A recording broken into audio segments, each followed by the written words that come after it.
Do you feel like talking about what it is that bothers you, Miss Harris? Yes, I do. Miss Brooke, it's about your uncle forcibly bringing my father home all the time. Has he done that again? He done it several times last week, and he done it this morning. No. Father's getting so he's afraid to go outdoors.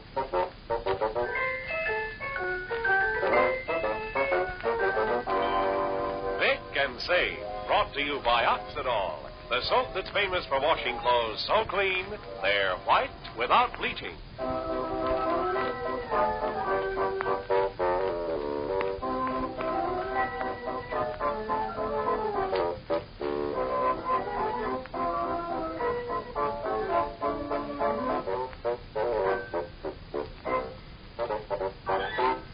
Tonight we open Oxidol's White Without Bleaching book to the story Vacations Can Be Embarrassing.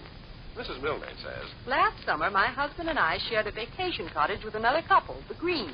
oh, And each of us furnished half the linen. fair enough. Well, when I hung up the towels I'd bought next to Mrs. Green's, I was really embarrassed. Embarrassed? Yes, because hers looked so much whiter than mine. Why, they were so white, I even asked her if she bleached them. And then? She said no, that Oxidol washes clothes white without bleaching. And that's a fact. Actual tests prove Oxidol washes even the grimiest pieces cleaner and whiter than less active soaps can ever do. Oxidol billows up in mounds of suds, real hustle bubble suds that lift out even ground-in dirt. Sheets, tablecloths, shirts, all come so clean that except maybe for downright stains, they're sparkling white. White without bleaching. And colored wash things in rayon sparkle, too, because Oxidol's so safe for all of them. So next wash day, hang out a sparkling wash. An Oxidol wash that's white without bleaching.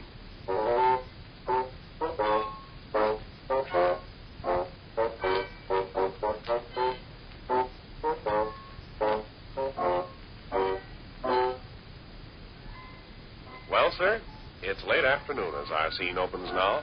And here in the living room of the small house halfway up in the next block, we find Mrs. Victor Good and her neighbor, Mrs. Florence Harris.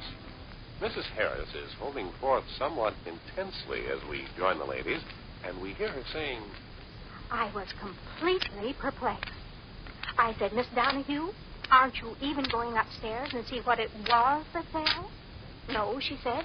It probably doesn't amount to anything. It was in the attic that something fell, huh? I'm positive it was the attic.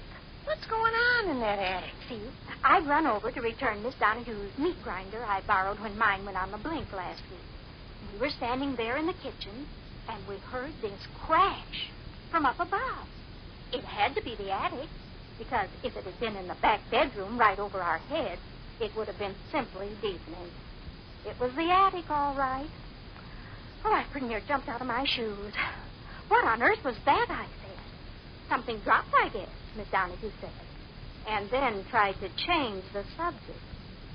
Can you imagine having something crash to your attic floor and not going up to investigate? No. And now let me tell you something about Donahue's attic. Twice last week. Oh, I believe I heard somebody in the kitchen. Oh, yes, that's Irvin, my groceries. Irvin, groceries? Afternoon, Sadie, honey. Your uncle. Hello, Uncle Fletcher. In the living room, honey? Yes? Miss Gook, there's something I'd like to take up with your uncle and I'm just wondering if I shouldn't do it right here and now and with you present. Why, how you mean, Miss Harris? Oh, it's not very pleasant. Oh? Hey, she's sharp out. Can't be more than 25 degrees. I was riding on Gumpox's garbage wagon, and I liked the float. Well, Miss Harris, ma'am. How do you do, Mr. Raj? I got no pain. I got no cough. There was a snake on my coat lapel. I'd brush it off. That's what the dead game sports all say in St. Paul, Minnesota, when they want to coax the titter out of their sweetheart. I got no pain. I got no cough. If there was a snake on my coat lapel, I'd brush it off. There is a potato peeling on your coat lapel, Uncle Fletcher. That comes from riding on Gumpox's garbage wagon. Almost unavoidable. I challenge the most fastidious half-wit on the face of the earth to spend an hour on Gumpox's garbage wagon and remain tight. You just watch that fastidious half-wit. You'll find a stalk of celery or a chunk of bacon rind in his hair. Well, Miss Harris, ma'am, You're looking mournful as a zebra. Did Dwight 26 forget to drop you a mash note and a sack of peppermint chocolate eclairs today? Miss Harris is troubled about something, Uncle Fletcher. You'll enjoy that. No, but you give me the most fastidious numbskull you can dig up. Let me put him on Gumbox's garbage wagon for just 1 hour. If he don't crawl down out of that garbage wagon with a watermelon seed plastered to his chin or an eggshell caught in his necktie, I'll swallow a Stilson wrench and I won't ask for cream and sugar.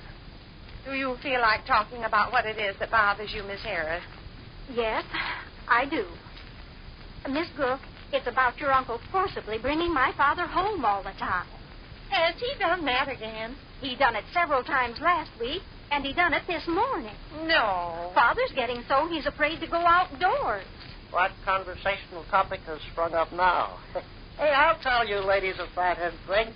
A gang of the different ones was skulking down the interurban station. Uncle Fletcher, the conversational topic that sprung up is you.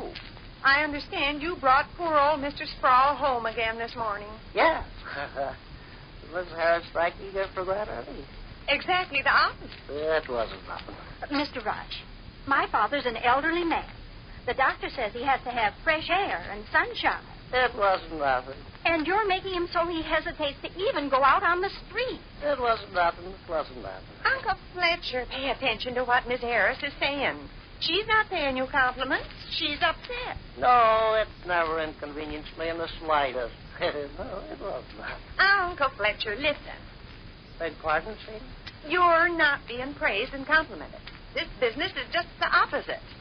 Sadie, honey, I... Miss Harris is troubled and upset. She wants you to leave her father alone. She has a right to walk down the public street without being forcibly dragged back home. Ladies, aren't we growing a shade excitable? Miss Harris just got to understand. stop. Now, just what is our trouble? One at a time now. Easy does it. Miss Harris, ma'am, suppose I hear what you have to say first. Sadie, honey, you just listen for a minute. You just listen for a minute. After this, you are to leave Miss Harris's father, Mr. Sproul, strictly alone. Do you understand that? Do I interpret you to mean... Miss Harris, ma'am, you object to my taking your father into custody and using my own personal time and seeing that he gets home safely out of the freezing weather? I certainly do object. And so does Father. Why, he said this morning you pinned his arms down to his sides and forced him to walk the opposite way from where he was headed. He resisted me. Oh, he did, huh? Well, what right have you got He resisted me. Naturally, I pinned his arms down to his side. Well, what right have you got to pin my father's arms down to his side? Entitled to manhandle people? Hey, what's going on in there? Miss Harris, give me a straight answer to this question. You object to my taking your father into custody? Yes. Yes. That's what we're trying to tell you. Hey, what's going on? This poor old chap was walking along University Avenue there, and his shawl was flanced way down by his elbow, and his half-wit baby bonnet was flinged alongside one ear. What affair was that of yours?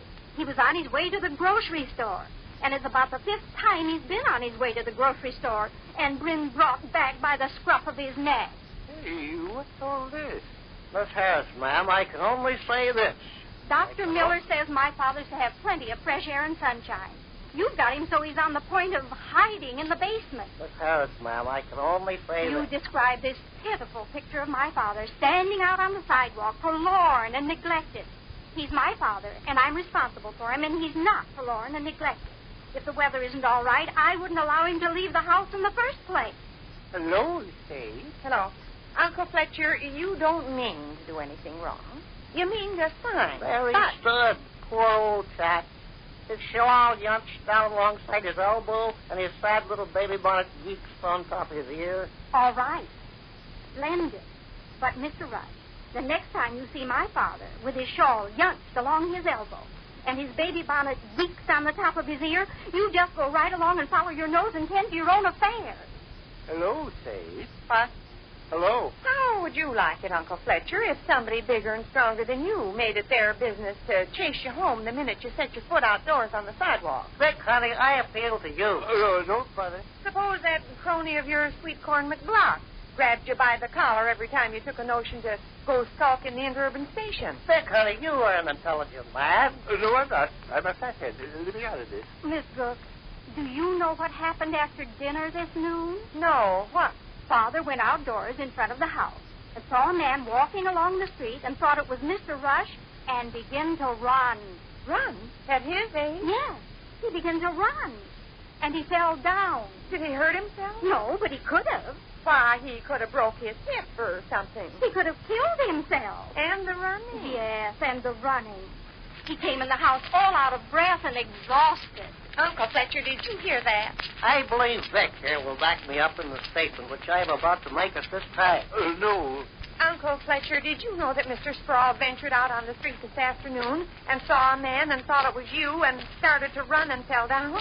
I will elaborate on that. Oh, Miss Cook, I'm ashamed of myself coming over into your home and talking loud and sharp the way I've been doing, but I felt so strongly about this business that... Oh, sure, I'd have done it myself. Mr. Cook, I let myself get so excited I never even noticed you come in.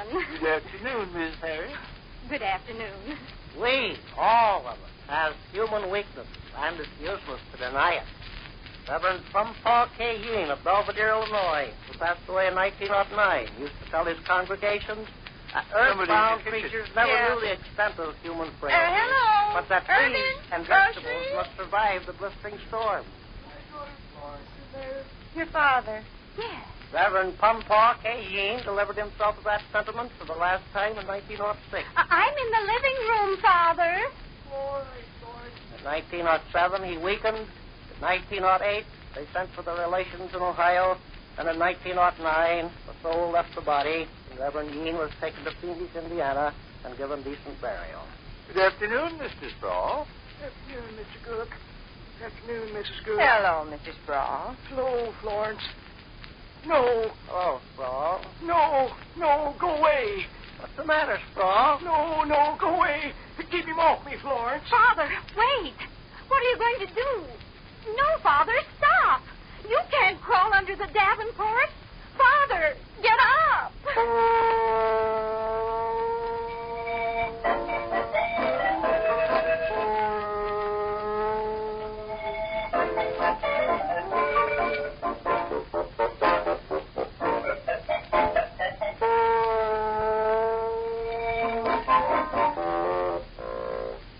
Which concludes another brief visit at the small house halfway up in the next block. And in your house, are you still saving used fats? The war is over, that's true. But it won't affect the fats and oil situation for many months. Right now, there's only one place extra fat can come from, and that's your kitchen.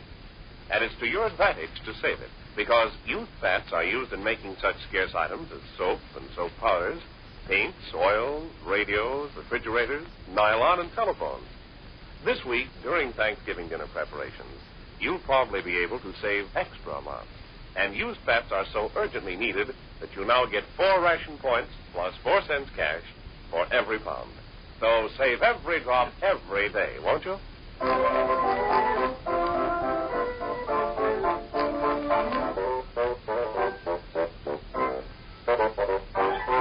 Listen tomorrow night, same time, when the makers of Oxidol again bring you Vic and Sade, written by Paul Reimer. But right now, listen. Say, did you know that just one cake of Camay can mean a smoother, softer skin? Say, did you know that just one cake of Camay is the way you should begin? You ought to try it now.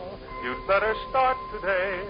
The Camay mild soap diet is the lovely woman's way for softer and more glamorous complexion. Camay, Camay, Camay. Yes, just changing from incorrect care to mild Camay means a lovelier complexion. Remember, Camay.